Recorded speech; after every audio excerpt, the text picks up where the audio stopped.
आज करिबे बेसन तरकारी। ये देखो बेसन किछि बेसन दिया है टिके हलदी गुंड लंका गुंड जीरा गुंड धनिया गुंड एवं टिके अदा रसुण पेस्ट गोटे चामच आउ स्वाद अनुसार लुण। ये पानी बसाई से पानी रे टिके तेल पकईदला बेसन को टिके पानी देकी भल भाव एपटे गोलैकी घांटिकी रखीदबा।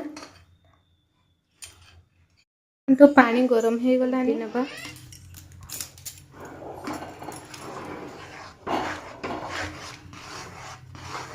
जे पर्यंत आमर खोली परीक्षा न हो जाए बेसन से पर्यंत आम धीरे धीरे ताको घांटू देबा।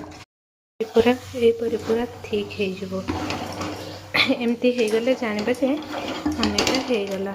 तापरे जो तेल आम जो थाली रे तेल लगे रखी थे मुझे काढ़ी नहीं काढ़ी गोटे प्लेट रे किछि टाइम पे ठंडा हवाई आम रखीदबा। तो मुझे पीस पीस करी पनीर परिका छोट छोट पीस रे काटी आमर तेल गरम हो गलानी पनीर फ्राए हैला परिका मुझे छाणी नेबी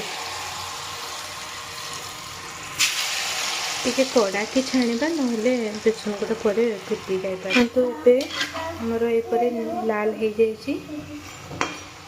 गलानी आम ताको काढ़ी नबा। एबे देदेबा किछि गोटे चामच जीरा ये अच्छे तेजपत्र आउ किछि गोटा मसला जमीक अलैच लवंग डालचीनी ये सब टिके रखी पियाज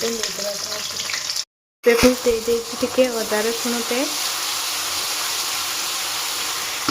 तापर देवा गोटे चामच हलदी गुंड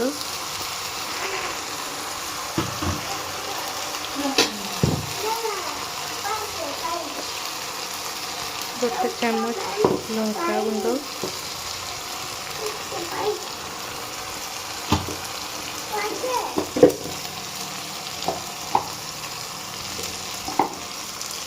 गोटे चामच धनिया गुंड और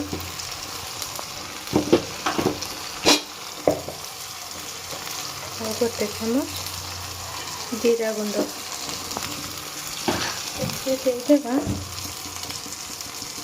आउ गोटे चामच पनीर मसाला।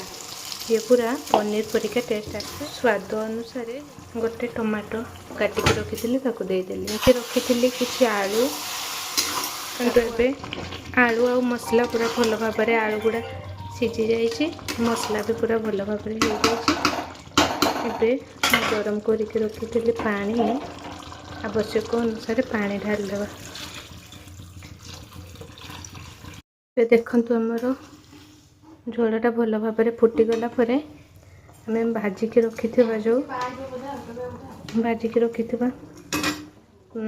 जो बेसन गुड़ा को देदेबा।